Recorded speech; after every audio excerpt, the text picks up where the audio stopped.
You bought a new set of tires just a few months ago. At first, they felt amazing. The perfect grip, the smooth, effortless roll. But now, you're looking at them and they're already squared off, worn straight down the center, and you're left wondering what went wrong. Maybe you're blaming the tire compound, thinking you got a defective batch, or questioning the manufacturer altogether. But here's the truth. The problem isn't your tires. It's your riding habits. Tires are expensive. There's no arguing that. But without realizing it, you're destroying them through 4 common habits that most riders do automatically without even thinking. The good news? Once you know what these habits are, you can stop them. And when you do, you'll dramatically extend your tire life, save hundreds of dollars every year, and, most importantly, keep your motorcycle handling exactly the way it was designed to. This isn't about switching brands. This is about becoming a smarter rider. Habit 1, the straight line hero. Let's start with the most common tire killer, being a straight line hero. This is a habit of spending nearly all your riding time cruising on highways or long, straight stretches of road. You're adding miles, sure, but you're not actually using the bike. The result? The dreaded squared-off tire profile. The center wears down flat, while the sides barely get touched. Suddenly, your tire looks more like a triangle than a circle. Why is this a big problem? Because a squared-off tire completely changes how your motorcycle handles. When you try to lean into a corner, the bike doesn't want to roll smoothly onto its side. Instead, it feels like it drops suddenly into the turn.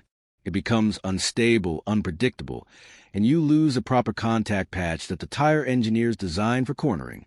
You're literally fighting the shape of your own tire. The fix, cornering commitment. The solution is what I call the cornering commitment. It means being intentional with your riding. No, you don't need to scrape your knee on public roads, but you do need to consciously use the entire width of your tire. On your next ride, even if it's just your daily commute, look for chances to make gentle, sweeping turns. Instead of taking the most direct route home, choose one with a few extra bends. And when you're stuck on a long straight, practice making small, controlled weight shifts and subtle steering inputs to gently roll the bike from one side of the tire to the other. This isn't about speed. This is about movement. By regularly using the entire tread, you maintain that round profile. You're not just wearing the tire evenly. You're keeping your bike's geometry and handling intact. This habit alone can double the life of your rear tire and completely transform the feel of your motorcycle. The goal isn't just to wear the tire out. It's to wear it out properly. When you're riding on a long, uninterrupted straight, get into the habit of making small, control weight shifts and adding slight steering inputs to gently roll the bike from one side of the tire to the other. It doesn't need to be dramatic, fast, or aggressive. This exercise has nothing to do with speed. It's entirely about controlled movement and deliberately engaging parts of the tire that would otherwise never touch the road. When you consistently use the entire tread, you help maintain the natural round profile of the tire. You're not just ensuring an even wear pattern. You're also preserving the overall geometry and handling characteristics that your motorcycle was engineered to deliver. This one simple habit alone has the power to double the life of your rear tire and completely transform how your bike feels beneath you. The ultimate goal is to wear the tire evenly, not just wear it down for the sake of mileage. Habit 2, the pressure guess. Now let's dive into the second habit that is silently and continuously shortening the lifespan of your tires. The pressure guess. This is a habit most riders are guilty of without even thinking about it. It's when you walk up to your bike, glance at the tires, maybe kick them out of curiosity, and convince yourself that they feel fine. Or perhaps you do check the pressure, but only once every few weeks or once a month, whenever you remember. The problem is that tire pressure is the easiest variable to control, yet it is the one that causes the most destruction when ignored. When your tires are underinflated, even by a small amount or a few psi, they flex far more than the engineers intended. That extra flexing generates a significant amount of heat as the tire carcass continually bends and deforms. Over time, that heat builds inside the structure of the tire, leading to internal damage that weakens the casing and accelerates the breakdown of the rubber compound. Externally, you'll start to see this as rapid, uneven wear forming on the shoulders of the tire, and you'll feel the bike behaving differently. In corners, The motorcycle feels softer, heavier, and noticeably slower to respond because the tire is literally squirming underneath you. On the opposite end of the spectrum, overinflating your tires is equally destructive. Many riders assume that adding a little extra air will improve fuel economy or reduce rolling resistance. And while that may be true in theory, the trade-offs are enormous. An overinflated tire dramatically reduces your contact patch, the precise area of rubber designed to grip the road. Less rubber on the asphalt means less traction, especially mid-corner when you need grip the most. The tire also becomes stiff and unforgiving, transmitting every bump, crack, and imperfection directly into the chassis and up to your body, making the ride harsh and fatiguing. And because all the weight is concentrated on a much smaller center section, the tire wears down the middle extremely fast, eliminating your tread life far sooner than it should. The fix, the cold check discipline. There is only one real solution for this habit, and it is absolutely non-negotiable. You must check your tire pressure using a reliable and accurate gauge, not the worn-out, inaccurate gauge attached to an air hose at the gas station that's been abused by every driver in the city. And this pressure check must always be done when the tires are cold, meaning the motorcycle hasn't been ridden for several hours. Tire pressure rises as the tire heats up during a ride, and checking it hot will give you an incorrect reading that can mislead you into thinking your pressure is higher or lower than it actually is. The cold check discipline is one of the simplest habits you can build, and it permanently protects both your tires and your safety. Pressure naturally rises as your tires heat up while riding, which means checking them when they're hot will always give you an inaccurate reading. Make it a habit to check your tire pressure once a week. It literally takes 2 minutes.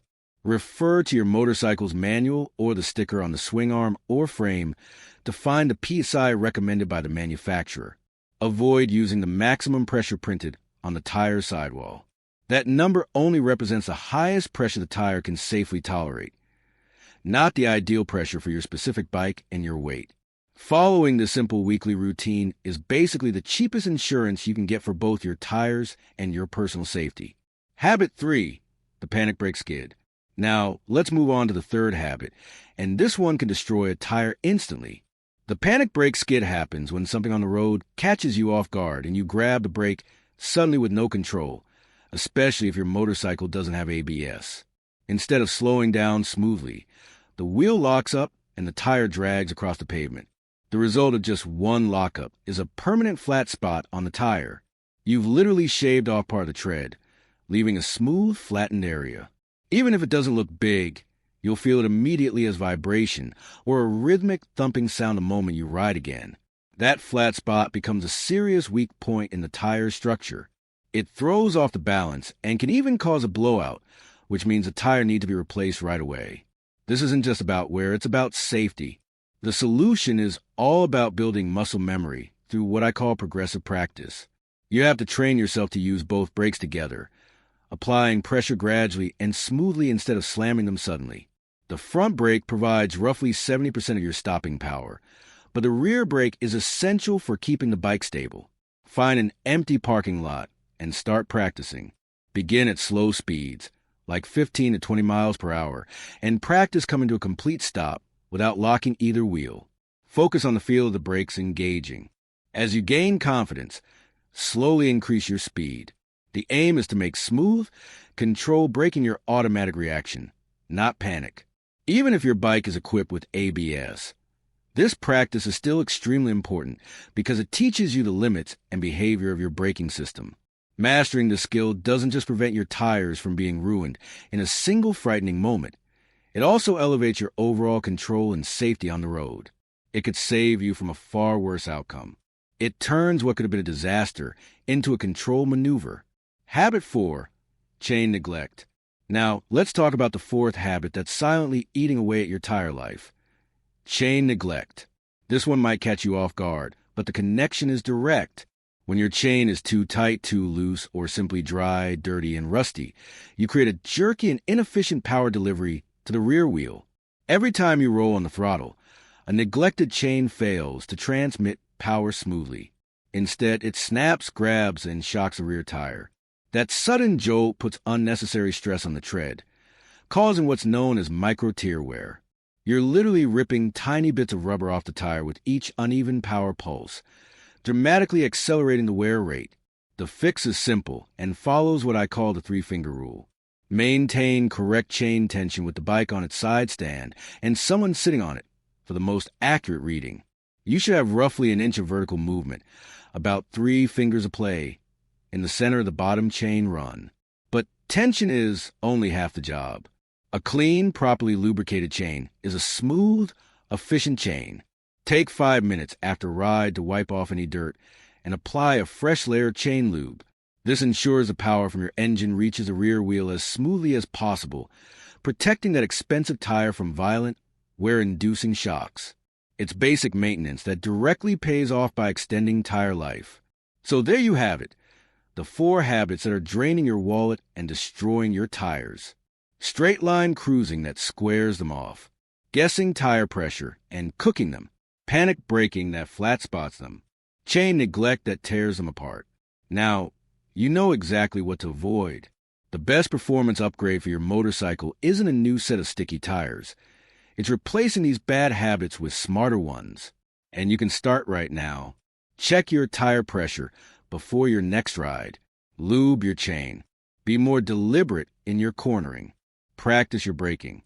If this helped you understand how to extend the life of your current setup, smash that like button and subscribe for more tips that actually save you money.